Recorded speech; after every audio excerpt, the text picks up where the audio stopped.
Bom, aqui no Economia e Desenvolvimento, o professor Saul Arambaré, estava lá em Arambaré, é verdade, professor? Exatamente. Que maravilha. A terra das figueiras lá, o prefeito de Arambaré está fazendo um belo trabalho de gestão lá, o município está bem bom mesmo.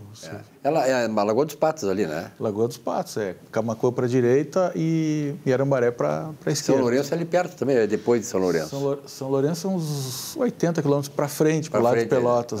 Arambaré fica uns 130 quilômetros. Não conheço Arambaré, mas sempre ouvi muitos elogios a Arambaré. Vou agora conhecer com o Saúl, sei que... Arambaré quer dizer lugar bonito. Lugar bonito. E o prefeito lá botou agora, o slogan da cidade é Terra das Figueiras. E realmente aquilo lá tem figueira para tudo que é lado, no meio da rua. Tem uma figueira centenária lá maravilhosa. E a tua mansão fica onde? No lago? Na Lagoa dos Patos, aí junto à Lagoa dos Patos ou não? Eu conheci Arambaré, Silvio, quando eu tinha 18 anos. Então já faz 30 e poucos anos. E um dia eu disse, eu ainda vou ter uma casa aqui, né? E aí acabou, a vida vai levando, a gente vai priorizando, e tudo aquilo que a gente pensa, a gente acaba materializando. Como penso, assim sucede. É bíblico isso, né? Tanto positivo quanto negativo, né? E aí, esse ano a gente concluiu lá, a gente está concluindo lá um lugar lá especial para a gente relaxar, né? Passar o final de semana. Tu me dá um gancho extraordinário num momento como esse. Essa questão que tu falou, assim, eu sempre pensei em ter... Quando tu pensa uma coisa, tu realiza, para o bem e para o mal. A Bíblia diz assim, ó, assim como penso, sucederá. Como determino, se realizará. Então, essa questão da Covid, se tu pensa que tu vai pegar o bicho, tu está com medo, eu insisto nisso porque é uma coisa racional, tu pega. Eu tenho vários amigos que tinham medo e pegaram. Então, quando tu pensa que tu está fragilizado e que tu pode pegar, tu pega. Então, essa questão bíblica, e é interessante isso que tu falaste, né? Realmente tu condiciona o teu cérebro e o poder da mente. O professor aqui, tinha um professor aqui que tinha vários livros do Poder da Mente, eu não me lembro o nome dele, mas aquele livro, eu tenho vários livros dele lá, e realmente o poder da mente... Murphy. Joseph Murphy é internacional, mas aqui tínhamos um professor, eu não me lembro o nome, aqui no Rio Grande do Sul, que ele tem vários livros nesse sentido. Então, o poder mental é fundamental. Padre Trevisan também escreveu muito sobre isso. Trevisan, exatamente isso aí. Lauro Trevisan. Lauro Trevisan. Eu estou aqui, não nada por acaso, né? Estou com um livro do Napoleão Hill, que o Lucas aqui do estúdio devolveu, né? Que fala sobre o ritmo hipnótico, muito interessante. Mas são vários autores, o próprio Isaac Newton, né?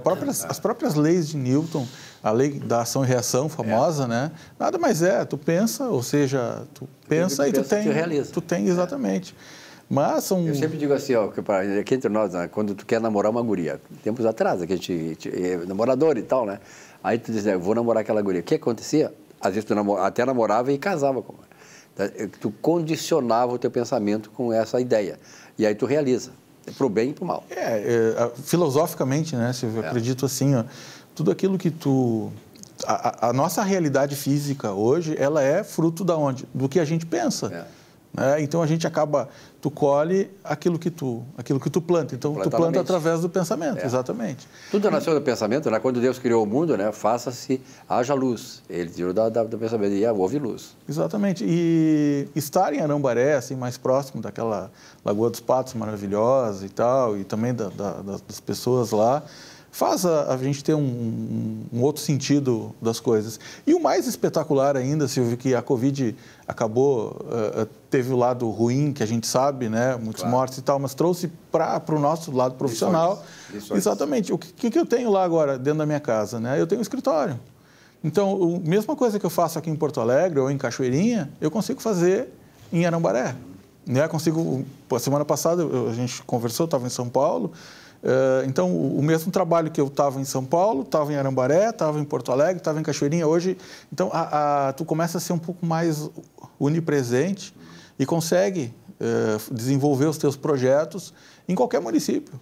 Inclusive, eu tenho conversado muito com empresários que estão antecipando alguns sonhos, assim, vou para o litoral, vou para Florianópolis, vou trabalhar no Rio de Janeiro, estou montando um negócio, sabe? Porque...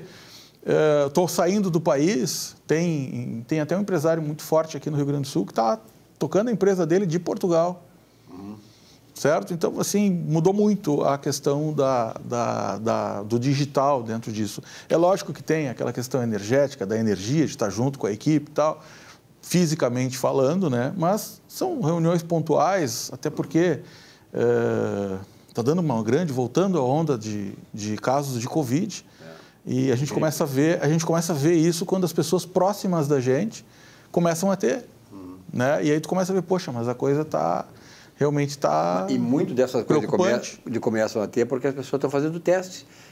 Como se tu tiver qualquer tu vai fazer H1N1, tu vai fazer o teste de H1N1, vai dar positivo. Pode ter. Entendeu? Então, os casos que estão acontecendo é porque as pessoas estão fazendo teste, elas são assintomáticas, como todo mundo vai pegar gripe e tal. Mas essa questão que tu falasse aí de Ana Barreto, da tua casa, lá teu coisa, é aquela história de tu pensar globalmente e agir localmente, né? Então, hoje o mundo é um mundo só. Quer dizer, eu tenho vários amigos que têm lá em Cidade do Cabo, que é a capital política da África do Sul, né? Os caras eles fazem assessoria estando em Porto Alegre.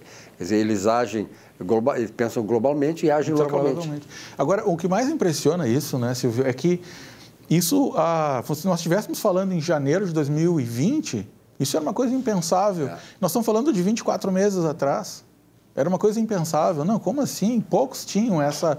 E aí tu ia fazer uma reunião online, não tinha cultura, os caras não chegavam no horário, né? E era um problema. Hoje as coisas fluem. Hoje tu faz um programa de televisão, eu posso estar aqui, uma lá em São Paulo, outro em Brasília, outro no raio que parta, e junta os 3, 4 e faz um programa de televisão. Exatamente. E aí tu tem acesso também. A gente tem equipe em São Paulo, né? Tem gente que trabalha conosco ali, Silvio, que eu nunca vi pessoalmente, acredita? Então, por quê? Mas eu falo toda hora, mas pelo computador, né? Que dá um cansaço também maior, muitas vezes. Tem que ter um pouco de disciplina. A gente está numa fase de transição nesse novo mundo, né? Que era impensado, e isso que assusta, há 24 meses atrás. Então, imagina hoje um empresário que está esperando a pandemia terminar para tocar o negócio como era antes. Acabou.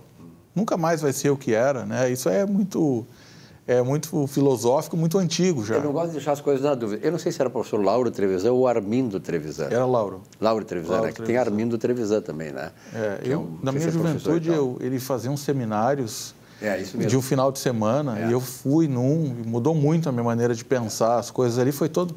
Aí depois a gente estuda um pouco o filósofo, ele é um pastor norte-americano, Emerson, que foi quem trouxe muita base dessa teoria toda, né? Que nada mais é, certo, que física quântica. Por isso Isaac Newton. Pois é pensar, né? Tem um outro filósofo americano chamado Henry Thoreau, que ele dizia assim, ó, o negócio é pensar. Na vida quem vence é quem pensa. Aristóteles já dizia, uns comandam e outros são comandados. Quem é que comanda?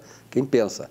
Então ele dizia assim, o Henry Thoreau dizia o seguinte, pense por você mesmo. Se você não pensar por você mesmo, pensar, não é a sensação, não é emoção, pensar. Se você não pensar por si mesmo, alguém vai pensar por você, sem pensar em você.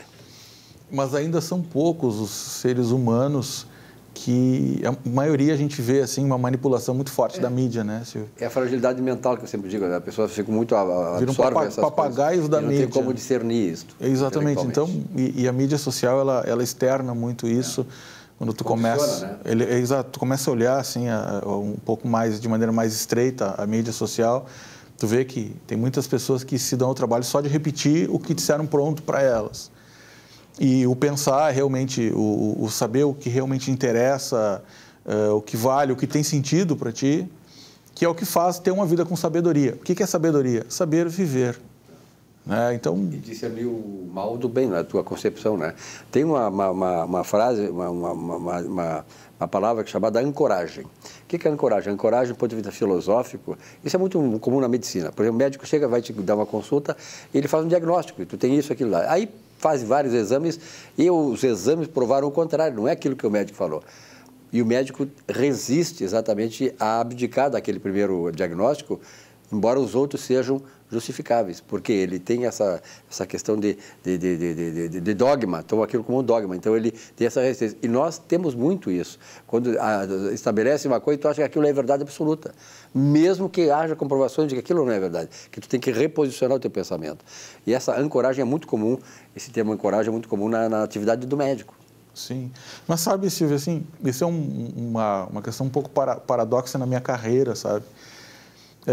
Eu atuo pessoal que me conhece há mais tempo sabe que a gente atua na área tributária, que a gente tem a parte de consultoria, de melhoria de resultado, de performance em empresas, não na área jurídica, né, mas como uma empresa de tecnologia nessa área. Mas a minha tese de doutorado que eu defendo agora, ainda até março, se Deus quiser, é sobre espiritualidade, onde a gente traz na espiritualidade toda essa visão de por que eu nasci, o que eu estou fazendo da minha vida e realmente quais são os valores significativos para mim. A minha leitura das férias agora, desse início, dessa primeira quinzena, foi o Viktor Frankl, com um livro que ele fala sobre a questão da essência de vida, da missão de vida, né? Uhum. Ele fala que a gente não deve dizer qual é a minha missão de vida, não, mas o que a vida espera de mim. Um livro que realmente mexeu muito nos meus conceitos, assim. E a gente nota, espiritualmente falando, um vazio existencial muito forte por aí. Cada vez mais. Mas ainda bem que hoje as pessoas, muitas estão se dando conta de que na verdade a questão a fé entra pelo pensamento, a fé é pensamento. Então, na verdade, está faltando um pouco de fé. A fé é verdadeira, aquela que age no pensamento e não na emoção. Mas, Saulo, muito obrigado pela tua presença. É sempre muito bom conversar contigo sobre esses assuntos que, aliás, o pessoal gosta muito, né, de trazer esse pessoal que tu acaba, né, absorvendo sabedoria até para viver. Um abraço, Saulo, até a próxima semana. Obrigado, Pena. Pouco tempo, porque é um tema muito bom de falar. É verdade, fantástico. é verdade. Vamos falar mais aí sobre isso.